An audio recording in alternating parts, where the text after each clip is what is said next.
오늘 제목은요, 영광이 나타나기 전에 일어나는 일들이에요. 여러분, 축구 경기를 다 하고 나면 감독과 코치진들과 선수들이 모여서 자신들이 했던 경기를 비디오를 통하여 모니터링을 합니다. 이미 끝난 경기지만 이미 끝난 경기를 다시 한번 모니터링 하면서 이래서 그때 이런 일이 벌어졌구나 하는 것을 다시 확인하게 되는 것이죠. 게임 당시에는 알 수가 없습니다. 너무 빠르게 지나가기 때문에 순간의 상황과 의미를 캐치하기가 굉장히 힘들죠. 그러나 경기가 끝난 다음에 그때를 다시 한번 보면서 그때의 의미를 확인할 수 있게 되는 것입니다. 오늘 말씀도 마찬가지예요. 우리는 이미 예수 그리스도의 십자가의 죽음의 위대한 의미와 부활하심의 승리와 승천하심의 권능을 알고 있습니다. 그래서 우리는 오늘 본문을 통해서 예수님이 그와 같은 영광을 받으시기 전에 어떤 일이 일어났는지를 확인할 수 있게 되는 것이죠. 주의 승리, 주의 부활, 주의 영광이 나타나기 전에 어떤 일이 벌어졌느냐 하는 것을 오늘 말씀을 통해서 우리가 확인해 볼 수 있는 것입니다. 왜냐하면 결론을 알고 있기 때문에 다시 되짚어서 확인할 수가 있게 되는 것이죠. 그러면 예수님이 영광을 받으시기 전에, 하나님의 영광이 나타나기 전에 어떤 일이 일어났을까요? 첫째로는 어둠이 깊다는 것입니다. 오늘 3절 말씀을 보세요. 오늘은 예수님께서 십자가의 고난과 부활 승천의 영광을 받으시기 직전에 일어난 사건이거든요. 예수님께서 로마 군대에게 잡혀가십니다. 그런데 언제 잡혀가셨어요? 어두운 밤에 잡혀가셨다는 것이죠. 얼마나 어두운지 로마 군사들이 예수님을 잡으러 올 때 등과 횃불을 가지고 왔다는 거예요. 누군가를 잡으러 갈 때는 은밀하게 가는 것입니다. 자기를 표시내지 않아야 하는 것이죠. 그런데 자신을 표시낼 수밖에 없는 등과 횃불을 가져갔다는 것은 그만큼 달빛도 없을 정도로 매우 어두웠다는 것을 상징적으로 나타내고 있는 것이죠. 왜 하나님은 예수님이 어두운 밤에 잡혀가도록 하셨을까요?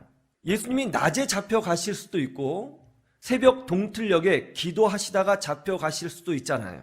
그런데 왜 하필이면 밤에 잡혀가시도록 하나님께서 그러한 시간표를 짜셨느냐 말입니다. 왜 그렇게 하셨을까요? 여기에는 분명한 하나님의 메시지가 있다고 생각합니다. 그것이 뭐죠? 하나님의 영광이, 하나님의 승리가 나타나기 전에는 어둠이 깊다고 하는 것을 우리 하나님께서 보여주고자 하시는 것이죠. 창세기 1장 1절에 3절 보실까요? 태초에 하나님이 천지를 창조하셨습니다. 물질이 생겼습니다. 땅이 생겼습니다. 공간이 생겼죠. 그런데도 너무나도 어둡습니다. 하나님이 창조하셨지만 이 처음 창조된 물질 세계는 굉장히 어두운 곳이었어요. 얼마나 어두운지 흑암이 깊고 깊다라고 표현하고 있어요. 그런데 이 어둠이 깊고 깊을 바로 그때에 하나님께서 어떻게 하셨어요? 빛이 있으라 하시며 명령하셨습니다. 하나님의 영광을 드러내셨다는 것이죠. 무슨 말이에요? 어둠이 깊을 때 빛을 만드셨다는 것은 하나님의 영광이 나타나기 전에는 어둠이 항상 그 전제로 존재하고 있다는 것을 설명하고 있는 것입니다. 여러분의 인생도 어둠을 경험할 때가 있죠. 여러분의 영혼에, 여러분의 삶에, 여러분의 진로에, 여러분의 건강에 빛이 보이지 않습니다. 어둡습니다. 답답할 때가 있죠. 그렇다면 바로 그때가 하나님의 영광이 드러날 때이고 하나님의 승리가 드러날 때라는 것을 잊지 마시기를 주님의 이름으로 축원합니다. 그러므로 우리는 어둠이 찾아올 때 원망이나 불평이나 부정적인 말이나 세속적인 어둠에 물들지 말고 빛을 구하고 빛을 노래하고 빛 가운데 거하고 또 빛을 선포하면서 믿음으로 살며 하나님의 은혜를 구해야 하는 그런 사람이라는 것을 여러분 잊지 마셔야 되는 것입니다. 어떤 목사님이 자기네 교회에 구역 예배 때문에 목사님이 시험이 드셨다고 그렇게 말씀하시더라고요. 그 얘기를 제가 목사님들 모임 가운데 제가 들었습니다. 목사님이 시험에 드셨어요. 담임 목사님이 구역 예배 때문에. 한 권사님이 권사님 집에서 구역 예배를 항상 인도를 했는데 구역 예배를 마치고 나면 을에 다과를 나누지 않습니까? 그때 꼭 그 권사님이 다과를 나누면서 그때부터 본론을 시작한다는 거예요. 이제 예배는 이제 본론을 위한 예비 과정이고 찬송하고 말씀 예비 과정이고 그때부터 이제 본론을 시작하는데 항상 부정적인 얘기를 한다는 거예요. 그리고 교회에 대해서 불만을 얘기하고 특별히 어떤 집사님에 대해서 장로님에 대해서 또 권사님에 대해서 콕 집어서 그분에 대해서 그렇게 나쁜 말을 많이 한다는 것이죠. 그리고 이제 TV에 본 은혜의 내용들, TV 보고 느꼈던 이야기를 얘기하고 이제 맨 남의 집 이혼 얘기, 그런 얘기를 계속 한다는 것이죠. 그래서 그 구역에 가정이 7가정이었는데 2가정 남았대요. 다 떠났다는 것입니다.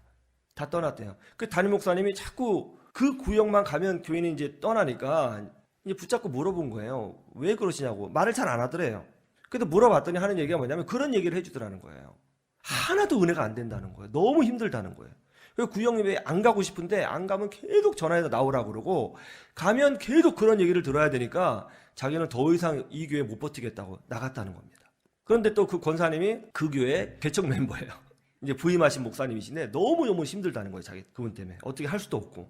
아니 예배 드릴 때 입에 찬송을 담고 입에 기도를 담고 하나님 말씀을 담았던 그 입술을 가지고 어떻게 예배 바로 끝나고 그런 악담을 하고 나쁜 말을 하고 세속적인 이야기를 할 수가 있어요.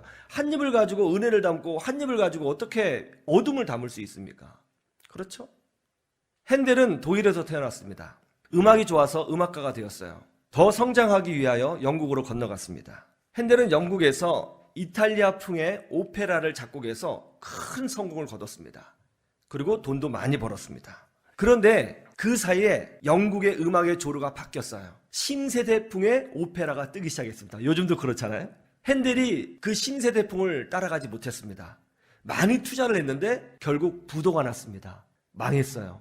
그 문제를 어떻게 해결해 보려고 열심히 노력했는데 얼마나 스트레스를 받았는지 뇌졸중에 걸렸습니다. 중풍에 걸렸습니다. 그리고 돈 문제를 해결하지 못해서 누군가가 고소를 했고 핸델은 급기야 감옥에 갇히게 되었습니다. 중풍이죠. 병 걸렸죠. 망했죠. 감옥에 간 거예요. 인생의 가장 깊은 어두움을 경험하고 있었어요. 그런데 바로 그때에 감옥에 갇혔을 때에 핸델이 빛을 구하기 시작했어요. 가장 어두웠을 때 거기서 기도하기 시작했습니다. 그리고 하나님께 집중하기 시작했어요. 그렇게 계속 하나님께 집중을 하고 있는데 어느 날 기가 막힌 일이 벌어졌습니다. 갑자기 마음속에 하나님께서 주시는 음악이 막 떠오르는 거예요. 가슴이 막 터질 것 같은 거죠. 그래서 급하게 종이와 펜을 얻어서 그 음악을 기록하기 시작했습니다. 그 음악이 바로 여러분은 잘 아시는 핸델의 메시아죠. 나중에 핸델이 이 음악을 연주했을 때에 거기 왕과 귀족들이 다 있었거든요. 핸델이 막 이 음악을 연주하는데 이 음악이 얼마나 웅장한지 영국 왕이 벌떡 일어났다는 것 아닙니까? 핸델이 나중에 이런 고백을 했어요. 어떻게 이 음악을 작곡하게 됐느냐? 그러자 핸델이 자기 입으로 이렇게 말했습니다. 가장 어두울 때에 하나님께서 나에게 찾아오셨다. 인생의 어둠을 경험하고 있습니까? 하나님의 영광이 나타날 때입니다. 믿음으로 승리하시기를 주님의 이름으로 축원합니다.